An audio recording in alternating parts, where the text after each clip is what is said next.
God is moving, and God has continued to move. God, it's been good to us, and we're just going to continue this. This time, we're going to jump into mental health. How is that influencing our identity? Please help me with welcoming the better half, Dr. Aliesha Clark.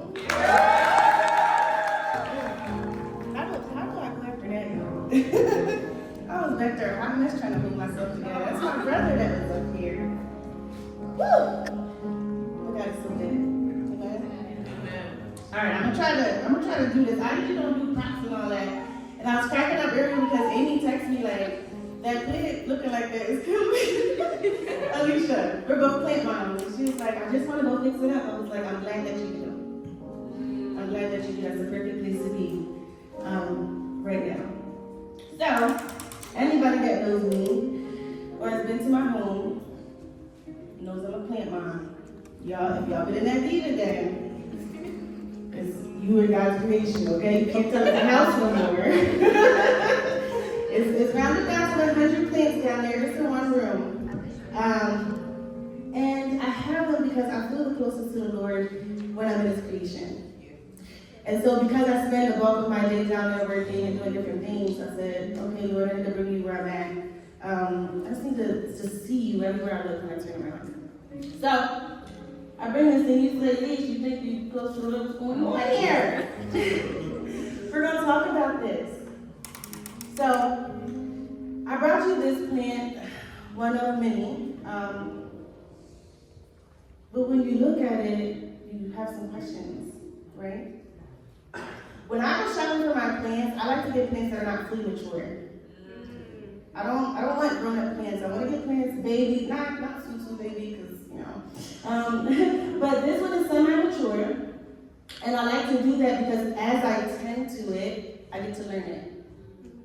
Because if I tend to it a certain way and it doesn't like it, then I see that it starts getting yellow in the leaves, or it's droopy, or something. I have to change my approach. So I get to learn.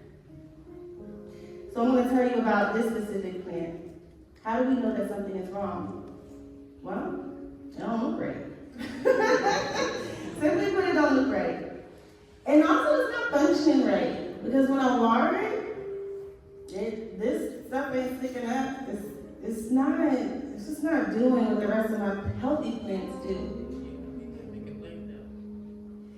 And when I'm giving it fertilizer, it's just like, it's good. Like I get a little new growth. You see these are new growth. They're freshly sprouted out. These are more mature. But it's not growing as quickly as all of the rest of the plants are that I'm tending to. And so when you walk out into my diva den in my house, my diva den is my basement. I call it diva den because it is not a man cave, it's for me. Okay? It's all suited for comfort and peace and all of that stuff. And so initially when you walk into the diva den with the lights off, you look and you say, oh my gosh, there's a whole bunch of plants. And in the dark they all look the same. But the moment I turn on the light, then I see blemishes. The moment this is exposed to light, I see, I need to do some pruning.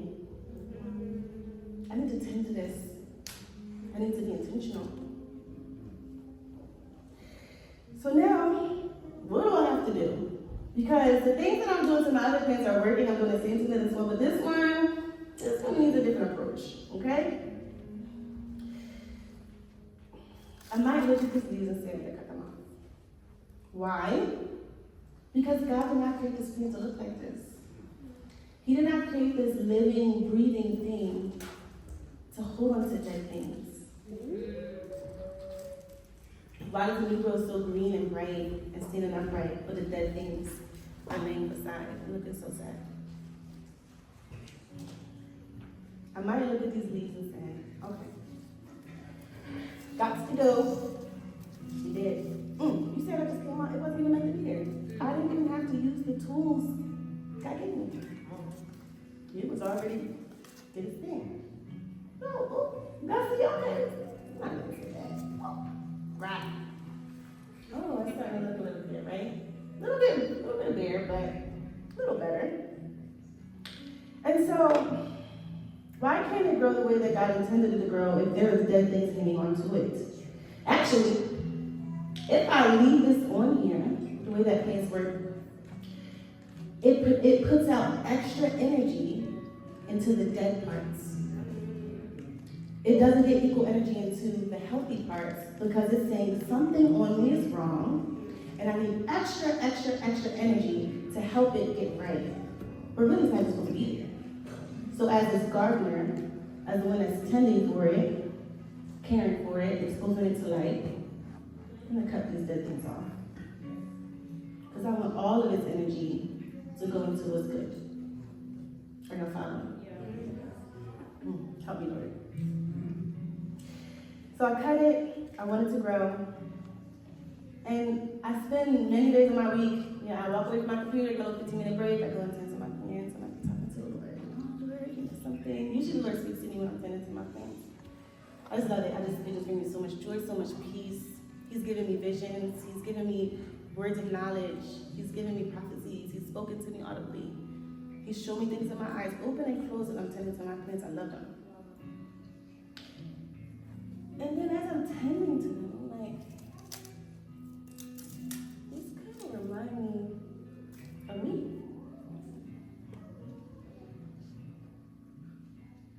When I was 14, I was diagnosed with anxiety, depression, insomnia. Now, I wasn't born that way. When I came up as a baby, when the Lord grew me, I didn't grow with anxiety, depression, and insomnia. I knew I had all kinds of stuff and I wasn't functioning right, but I was putting all my energy into anxiety, depression, and insomnia. But that's a problem. Because the Lord is still growing me in places, but I can't put forth the energy that it needs to get mature, like some parts of me. The Lord needs my energy to focus here. Aliesha, I'm giving you new things for a reason. I'm growing you. I'm making you more and more beautiful for a reason. You gotta cut the dead stuff off. So when a lot of people hear insomnia, anxiety, depression, you think, oh, she's sad all the time. Oh, she be, nervous. But it's so much more than that. What is insomnia? Habitual sleeplessness, or the inability to sleep. You wake up frequently during the night, you feel unrefreshed after you try to sleep, you're really irritable, you're struggling to focus, and you just can't get rest. Oh, what's anxiety? It's more than just, I'm feeling my heart racing, or I'm nervous right now. That's a part of it. It's a persistent worry, unease, typically about something that could happen, or fear something bad is going to happen, or not knowing the outcome of what will happen. It's all of that. And the fruits of that is you feel weak and tired all the time. You are nervous a lot, you're restless a lot, you're fidgeting a lot, your heart is racing often and you can't really put your finger on why. You're having an urge to avoid things that are triggering you to feel this way. You might have trouble concentrating, or you might have trouble putting your mind on anything else but the issue that's in the front of your mind, or even in the back. Anything that triggers anxiety, you just don't want it. Now, if I'm doing all of that, how can I have the energy to pour into the good parts? And that's my only diagnosis. I still got depression left. Depression is described as a mental health disorder. And I don't want to leave mental health disorder. I want to say it is a disorder because something's not in order that is meant to be in order. Are y'all following me? Yeah. When something's not in order, the Lord has given us the strength to put it in order. Right. So depression is not something that you have to keep. Right. We can cut it off. Yeah. Anxiety, I don't got to feel nervous all the time. I don't have to worry about what's to come. I can cut it off. Insomnia, all of it, I can cut it off. So depression, it affects a person's mood. It affects your thoughts, your behavior, your overall well-being. It's more than just feeling sad, having a bad day. It actually produces consistent feelings of hopelessness, a lack of interest or pleasure in just doing stuff that were once enjoyable to you. Worthlessness comes with that. Thoughts of death and suicide come with that. And when I look back to my 14-year-old self, I think to myself, I don't recall any scripture where the Lord described me with any of those things. He didn't create me with that. Hold on to that thought, right? I need you to stay there. So, I'm 14, go to the doctor, and I remember I was sitting in the doctor's office, and my doctor came in, and he happened to be Christian. I do want to say that. I didn't know until after my first appointment. But anyhow, he comes in, and he's like, Aliesha, he didn't even say hi, and this is my first appointment with him. He said, when I walk in, you just are so blue. Hi, baby. He said, when I walk in, you're just so blue and heavy. What's going on? And so I really couldn't put words to what was going on. I tried to tell him some of the thoughts I was having, some of the feelings. I just knew something wasn't right, but I tried my best. I did try my best. What clinicians do, guys, and this is of any type, this can be a doctor, it can be, somebody like me in mental health or whatever, is when they give you a diagnosis, they're putting a name to something that's going on with you. They're just naming it. They're naming it. It doesn't mean that it is now something that you cannot get rid of or take off. The issue with us is when we go to these doctors, when we go to clinicians, is we give these finite human beings with finite understanding, with finite resources, the final say.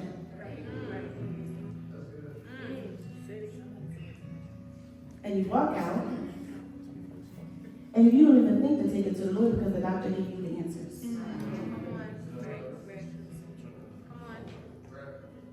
When really, we should have taken that diagnosis, or in my case, all of those diagnoses, and all of those thoughts, and all of those symptoms, to Jesus' feet.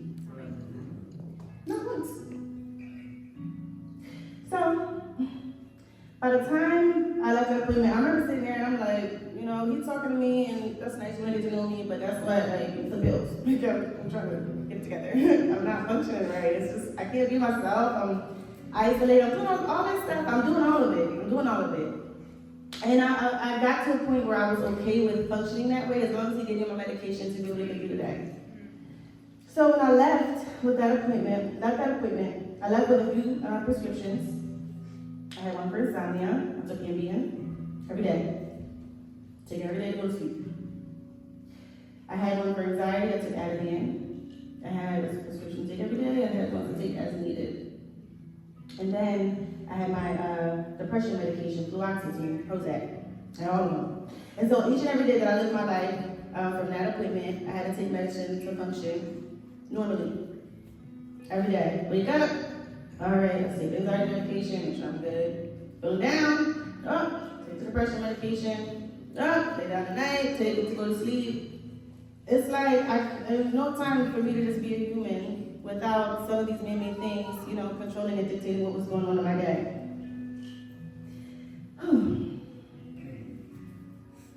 But I had a fourth prescription. And this is not metaphorical, this is for real. It had a Bible verse on it. He wrote me 4 prescriptions. The 3 meds and the Bible verse. But my 14-year-old mind didn't find use for the Bible verse. Because what was I going to do with this piece of paper? I filled all my other prescriptions. I didn't think to fill that one.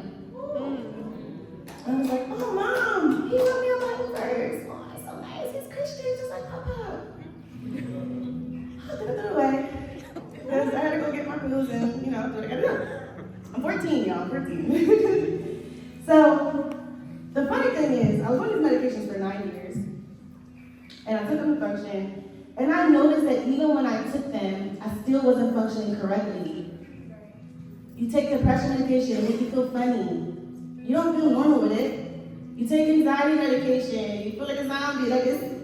You just don't feel right. I would take the medication and go to sleep. 10 minutes after I take it, I don't remember the rest of the night before I fell asleep. When I wake up, I don't remember half the stuff. If I wake up throughout the night, I don't remember doing nothing that I did. And that's not not normal.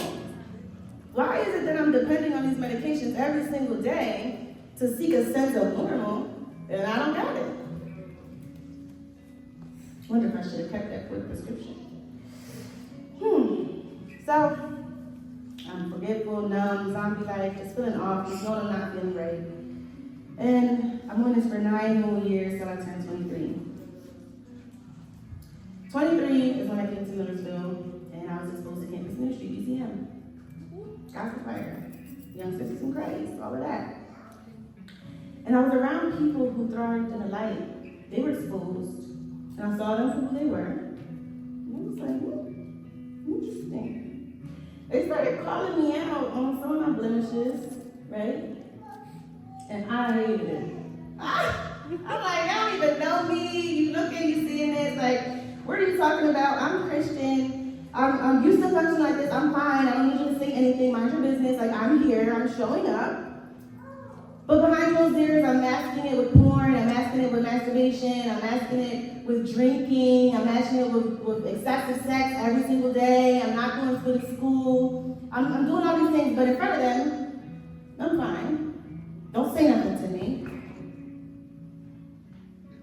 And I kept showing up, and I didn't address it. Until I did.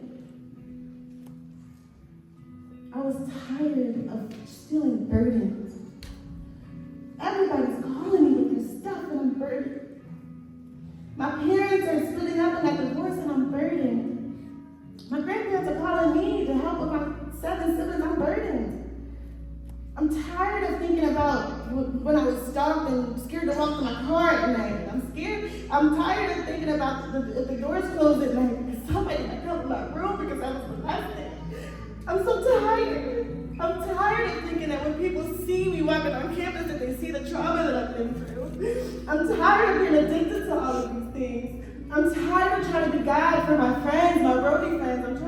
I'm tired of trying to be God for my family.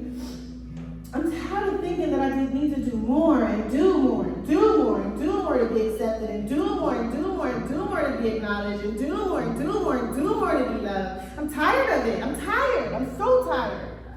I'm tired of not able to be fully present when I'm in community. I'm so tired. I'm tired of trying to blend in with a bunch of blemishes that make me stick out like a sore thumb. I'm tired of being tired. I'm tired of feeling empty. I'm tired of being just depleted, Lord. I need to be filled with life and I need you. And so while those doctors diagnosed me and they gave me medications, you have the final say. That's what I said. I'm tired and I'm done being tired. Lord, how can anxiety be a part of who I am that cannot be cut off?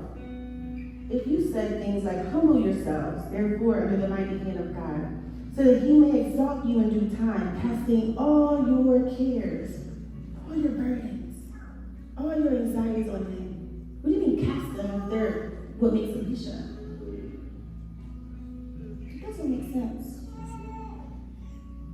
You might be thinking, Lord, how can Aliesha say that my depression and my anxiety can go away? Depression and insomnia, I'm sorry. I might see people in the Bible like David, who was troubled and battled deep despair in Psalms, saying, my guilt has overwhelmed me, like a burden too heavy to bear. But then he put his hope in God and praised him. Or people like Elijah, who was discouraged and was weary and afraid, who said, take my life in 1 Kings, but then the Lord sends an angel to revive him.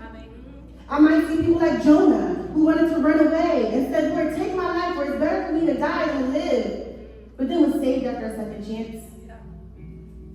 Or Jeremiah, who wrestled with a deep sense of loneliness, feeling defeated, insecure, saying, cursed be the day I was born in the midst of his troubles, but had great faith and strength in the Lord. Or Job, who lost everything, who suffered greatly, but remained faithful and restored. The God who knew me before I was in my mother's womb knew that in our human frailty we would suffer, but gave us the grace of his scriptures to rewire our mind, to renew our thinking, our distorted thoughts, and to turn away from them. How then can my diagnosis define me? How? anxiety. Might we have a pride issue? Might we be walking around trying to bear the burdens that we're not supposed to? That the Lord said to cast on him? Depression, we go and isolate.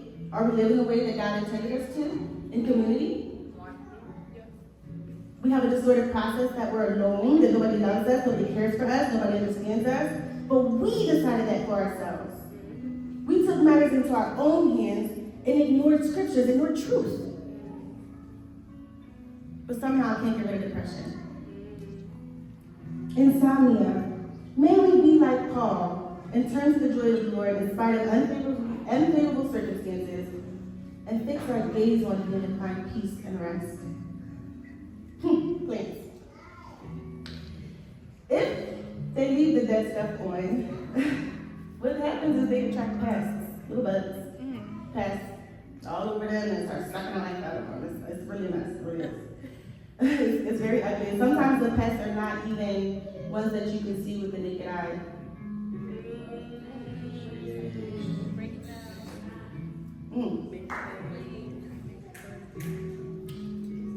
When I notice something is going on that I can't see, I have to then separate this plant. As its gardeners, the one that cares for it, I might have to take it out of where it's at for a little bit, out of this environment. And give it special care and things that will drive these pests away.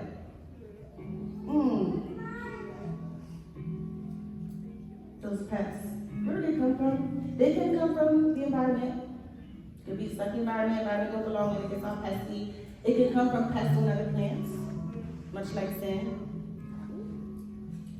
Or it can just come from leaving dead stuff on that's not supposed to be there.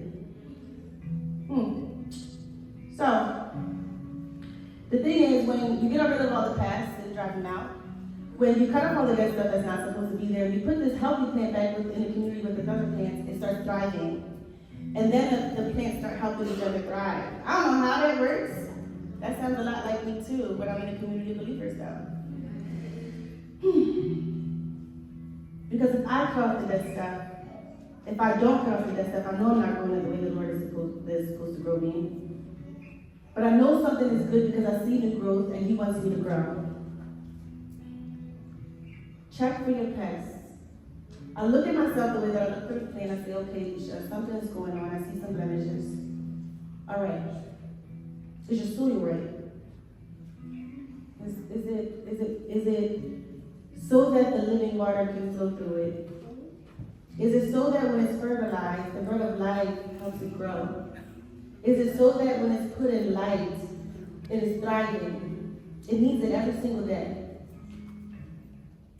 Did you cut off all the dead stuff so that it can stand upright? Wait a minute. It's not the leaves killing the plant. Something's causing the leaves to die. I might need to check some roots. I might need a whole new foundation. There might be some rotten roots. There might be pests in the foundation this plant's been sitting in.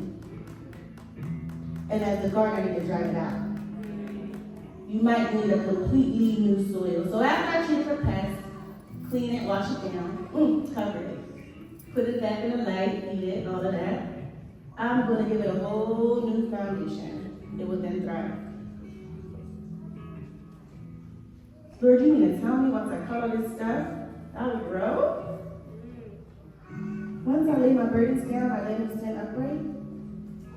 Once I put all my energy and focus in the good that you were doing in me, I will not just survive but thrive. Once I change my foundation, I would have put out lifeless dead stuff. And once I got that food and that fertilizer that I need and that water that I need, that I'm going to grow into something beautiful and blossom and bloom and help others grow and create more plants that look just like me, healthy and good in your life. My last word is going to be like blood test words. Amen? Okay, Aliesha, so I know that you said to cut this stuff off. How did you do that? Well, the only thing that I remember when it started was that somebody told me that I need to go to God. God might put somebody in your life to push you closer to Him, much like my husband. He might put a couple to walk with you before the pruning process, during the pruning process, and even after to say, I don't care about any of that other stuff. We see you, we love you, and we're going to be here no matter what. You're our family, like Doug and Karen. He might send more folks who have noticed this cycle. You're putting out good, but then something's happening. And then they say, something beautiful is here. We want to help you grow. We want to cover you. And they come and lay hands on you and they pray for you like Fran Frick. He might give you a really close friend that says, I think you will be great in the kingdom. Come serve. I'll hold you accountable, like Becca. God might say, go to therapy to address the residual stuff. A little bit of therapy. I can just cut some of this off, but just to still grow and thrive, to help. Because yes, Aliesha, you are a spiritual being, but you're also still human, and you're not perfect, and you still might need a little bit more help. And then I remember seeing my great-grandma on her knees praying every single day. She prayed for all of us every day, and was very, very upfront about it. So I said, Leash, that's what you're going to do.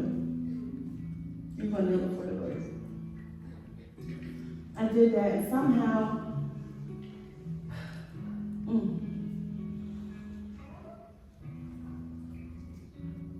I left everything there.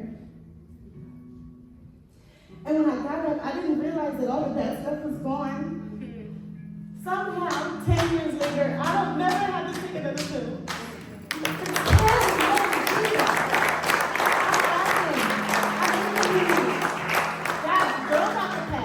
They're gone. I got a new foundation.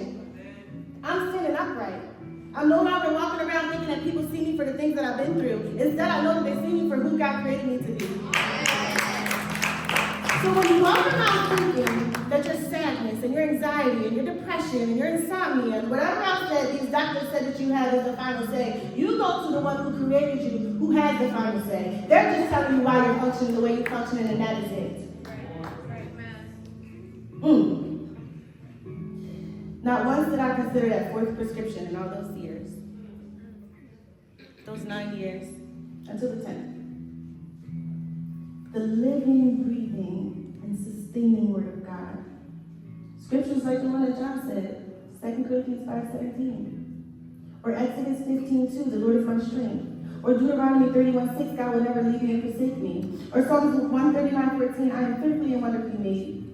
Or that He told me how to find healing in Romans 12:2, be transformed by the renewing of your minds.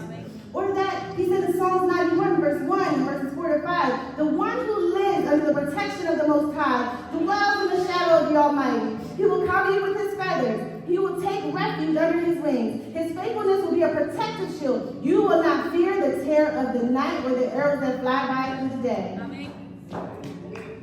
And so I don't say that to say that sometimes my soil doesn't get a little dry. I say that to say that my gardener tends to it a bit different because I allow him to. So I need all of you in here to remember the fourth prescription. And so I'm going to take you through a short exercise on what it looks like to take something to Jesus' feet, to cast your cares on Him, your anxiety on Him. If you're kneeling in front of your chair, I want you to use all 5 senses to be in the presence of the Lord. Empty your mind. Smell the wood of the old rugged cross that He sent His Son to die on. I want you to feel the wind that's blowing on Calvary's Hill. I want you to smell the blood that's dripping down the cross and that's covering you, literally, as you're at His feet. Smell the dirt that you're kneeling in. I want you to taste and see how good He is. And now that you're present with the Lord, you give Him those things. give him the burdens of your family. You give him the burdens of your friends that are they're putting those things on you. You give him all your anxieties. You give him everything that you're stressed out about. You give him all the decisions that you haven't made, that you don't know what to make. Give those things to him. Stay there. For those of you who chose to sit in your seat and not kneel, I want you to close your eyes and I want you to relax all parts of your body. You might realize you might be clenching your jaw because you have some built up worry going on. You might even be tensing the shoulders if you haven't realized that you're used to doing that from feeling so burdened every day.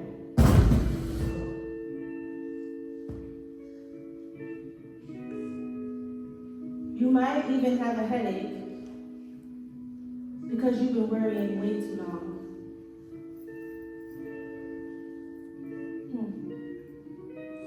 And so sit there relaxed.